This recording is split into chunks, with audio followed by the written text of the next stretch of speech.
Hi everybody, it's great to be back here again tomorrow. It's Purim today. Wow, it is Purim.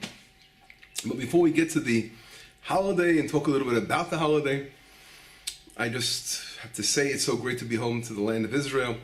Leigh and I, we were traveling for a whole month in the US and trying to network. Sometimes it's not easy to network from here. Sometimes you have to actually be on the ground and try to plant the seeds out there in hopes that people will realize how important Friends of Itamar mission is when we're building the land, and how we need every bit of help we can get. And people don't realize sometimes a little push over here, it adds up, and we get a lot of people. It can add up to a lot, and we can make a big difference. Another building, another tree, another bench, whatever it is, every little stone we put in building the land. So that's why sometimes I just have to stop everything.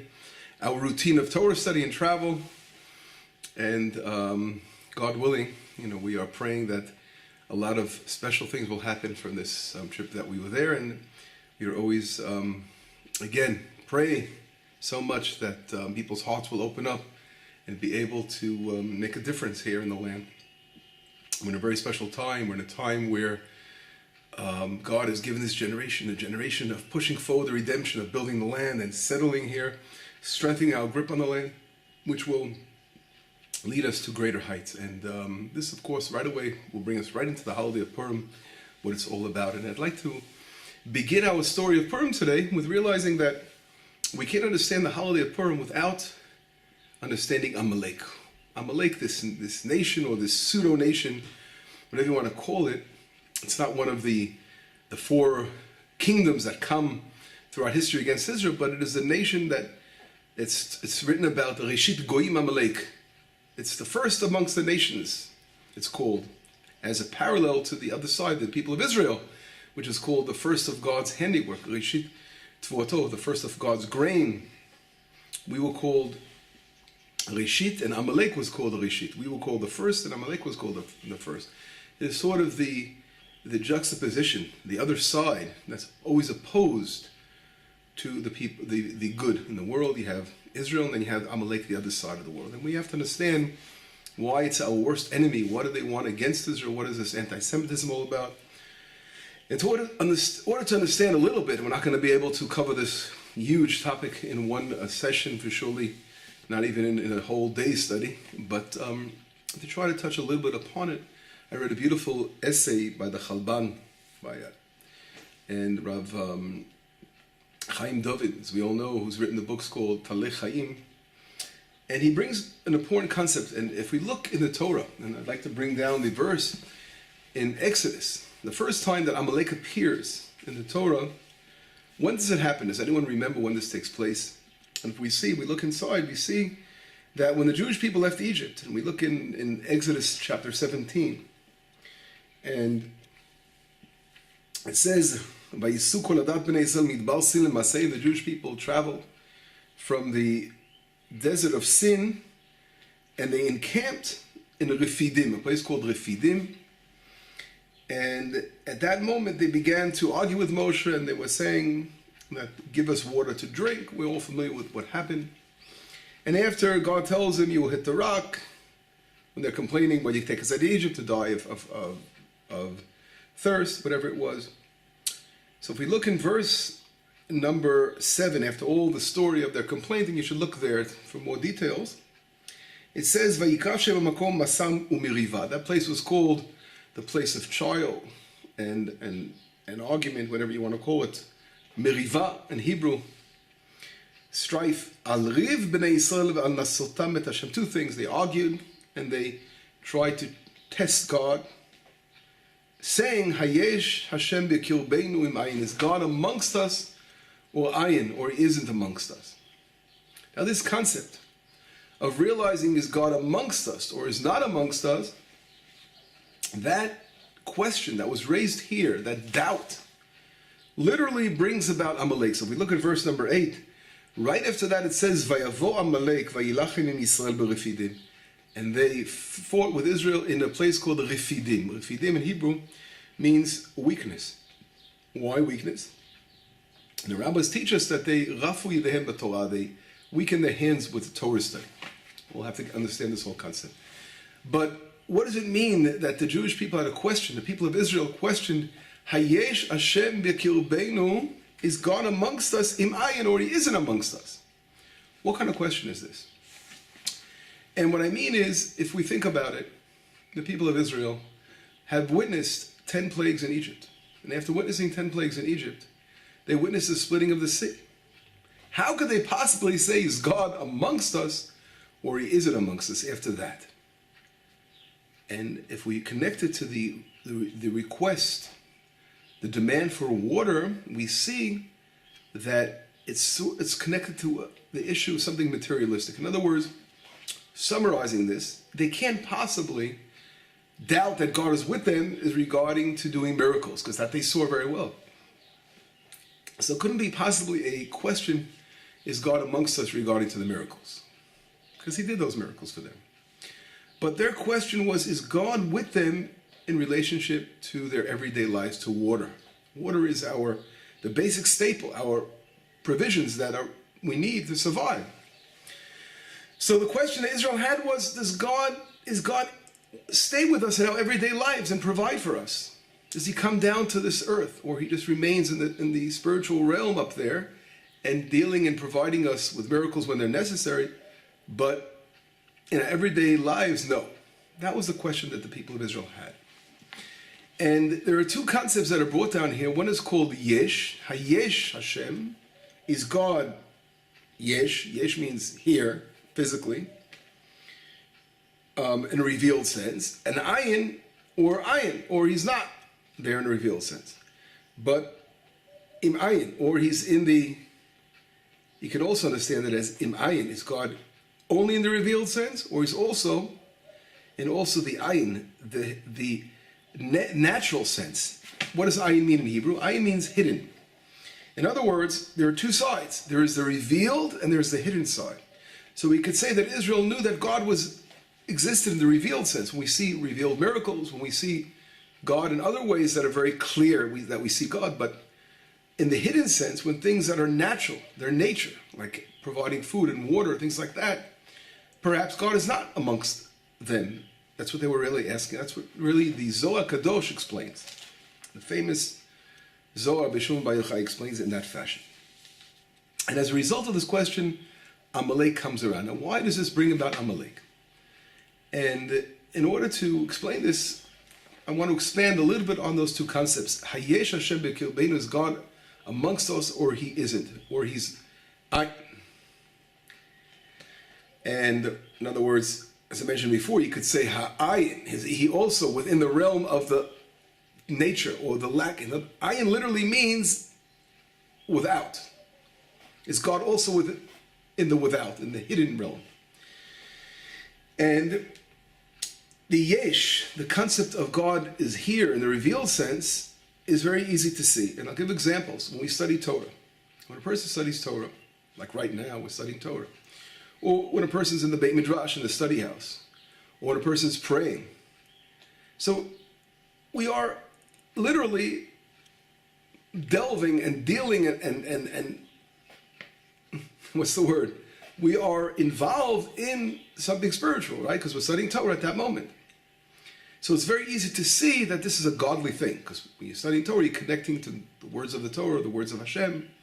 This is all godly. When you're praying to God, spiritual things. But it's much harder for a person to see Torah, or of course to see Hashem, to see where God is when we relate to our physical things. If we, for example, are plowing the field and planting seeds in our field, or going to work or working whatever it may be, or we are going to the store to buy food and staple products for the home. And these kind of things, it becomes sometimes much harder to see where God falls into place over here. It's much easier to leave God in the Beit Midrash, in the study of house, or leave God in the prayer rooms, or in the spiritual realm. But to bring Hashem into our everyday lives, that is a much harder task. So a lot of times when people are studying, at that moment they feel spiritual, they're connecting, but the next minute they're forget about God completely. They're doing their business, they're going about their daily lives, and God is not there. And of course, that is a terrible mistake. But that is what we call the yesh. When God, we feel God in the most easiest way. We experience Hashem in things that are very tangible, things that are very easy for us to touch upon. But when it comes to seeing God in the other sense, the ayin, the natural sense, the teva, the nature, that goes beyond the revealed, that's much harder. So when you're not dealing with something spiritual, it's very easy to forget that God's with you. For example, you're driving your car, you're going somewhere, you're on the way to pick something up, to go visit a friend. So a lot of times people are just driving in the car. Wait a second. The divine presence is upon me. He's with me here, isn't he? We should think in those terms of way. God actually escorting us in our drive or in our, again, in the classroom. Every possible scenario that is not involved in something spiritual per se, revealed spirituality, but there's always something, God is really always behind the scenes. But the question is much deeper. When the people of Israel were asking, is God amongst us or isn't amongst us, it means is God amongst us in the revealed sense, but not in the hidden sense, in the sense of nature. This question was something very, very fundamental. It was really questioning how do we understand Judaism as the religion of the Torah. Does God connect to us in another realm? Or only because of our actions as Torah studiers, Torah observers, Torah observant Jews. When we study Torah, that makes us different than anyone else in the world. Because we study Torah, because we follow God's laws and the way He told us to do.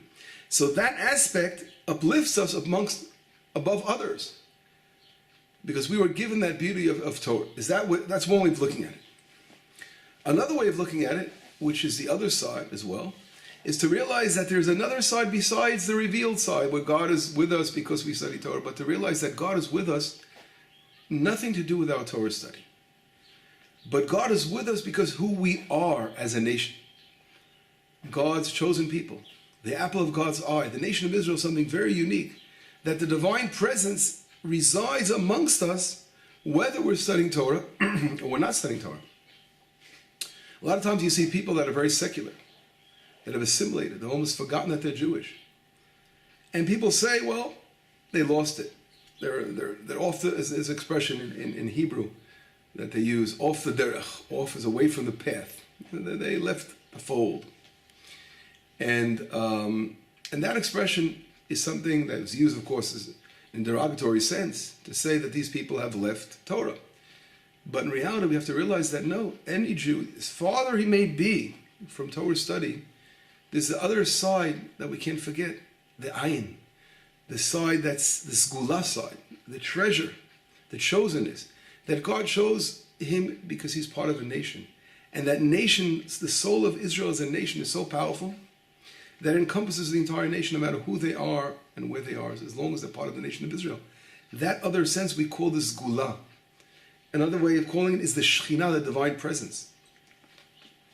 Amalek came about as a result of Israel saying, we want water now. Is God with us? They looked at the water, the physical side, the natural side, our everyday lives, this kind of side of as being something that's not holy. God is not here, perhaps. And therefore, that caused a rebellion. That question of if God is with them in every aspect, even the physical aspects, not only when we're doing spiritual ritual, but we are also living our physical lives, that question became the question that brought about Amalek. Because that doubt brings about Amalek. What does Amalek come to teach us?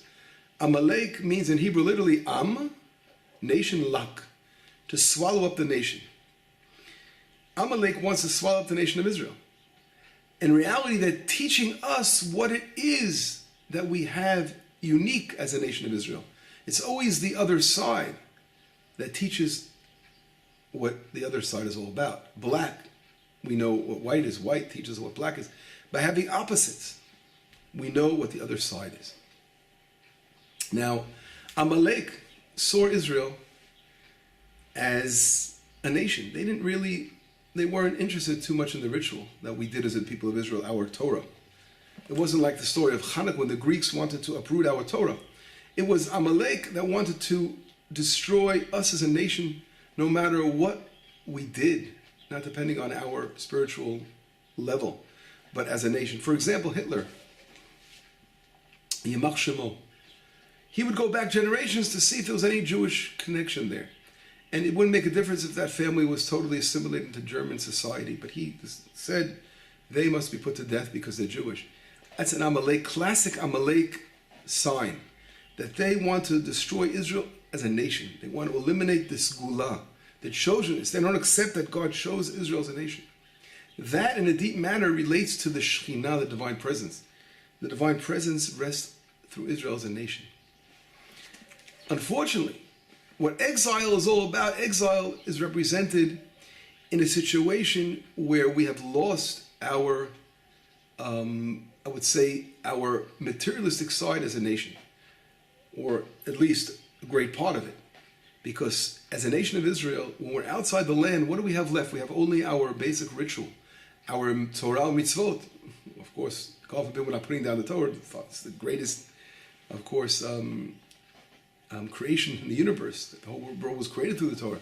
But in reality, we only have the Torah study aspect as a study itself, as a spiritual study, and the different commandments that we can do outside the land. But when we're not in Israel, we lack a Jewish army. We lack a Jewish government. We lack our Jewish court system. We lack our prophecy. Okay, prophets don't walk the land.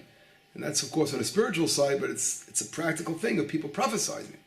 So these important elements, we don't exist as a unit, a national unit in the land. We lack our land. We're outside the land of Israel. Those aspects reflect exile.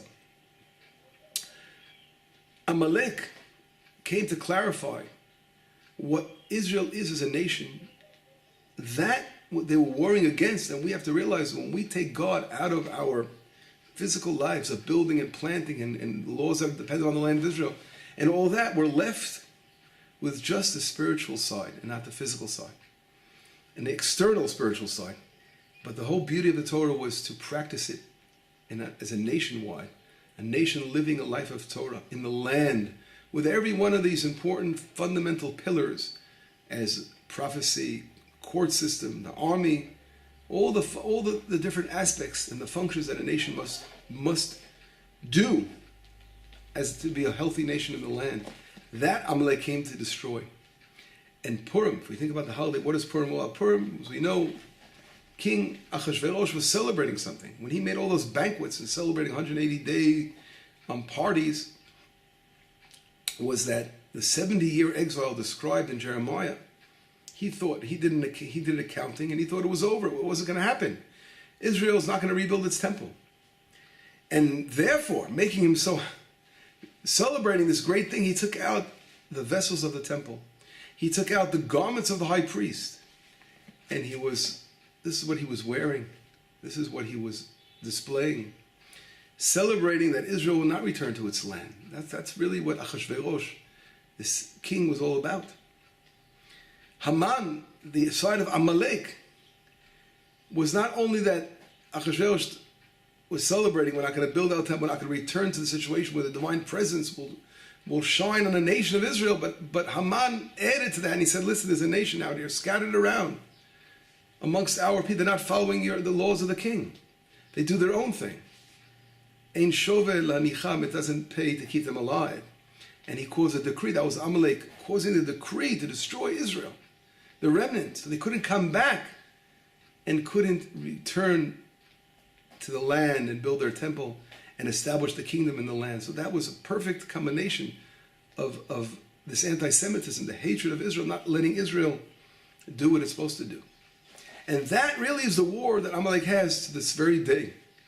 All those that are coming against Israel and not letting Israel return to Israel to build this country, to settle in all the parts of Israel, to build our temple. All these forces coming against us in the world are those same Amalek forces that don't want to accept Israel's sovereignty as a nation its right to live. They prefer to have Israel in museums, have our books in different kind of museums like the Vatican or whatever you want to call. But to have Israel relive, to be born again in the land with a temple, with a structure of prophecy, court system, which God willing, these things eventually, court system in Israel today is secular, unfortunately, but it's moving in the direction of more Torah court system. All these things are part of a redemption process. But the forces that come against it are trying, of course, on one hand, they're helping us, because the more people go against something, it gives the other side strength to fight it, to survive, to overcome it, and to rebuild. On the other hand, this is all, of course, to prevent, what are these forces coming against us? Israel's reacting in a way of survival. We're going to be here, we're going to live, we're going to fight against these enemy forces. But of course, those forces don't want the divine presence of Hashem to shine in the world, because the Shekhinah, the divine presence, is not enough to leave the holiness, the spirituality up in the upper worlds. But God created the world that He wants His divine presence to shine in every aspect of the world. And Israel is a map to show how Hashem comes down to this earth. And that, we're in a constant battle between the forces of Amalek. This story of Amalek is so rooted within history that we must pay attention.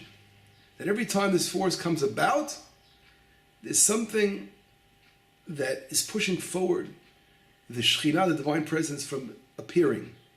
Because this, again, as I mentioned before, is the catalyst sometimes for that to happen.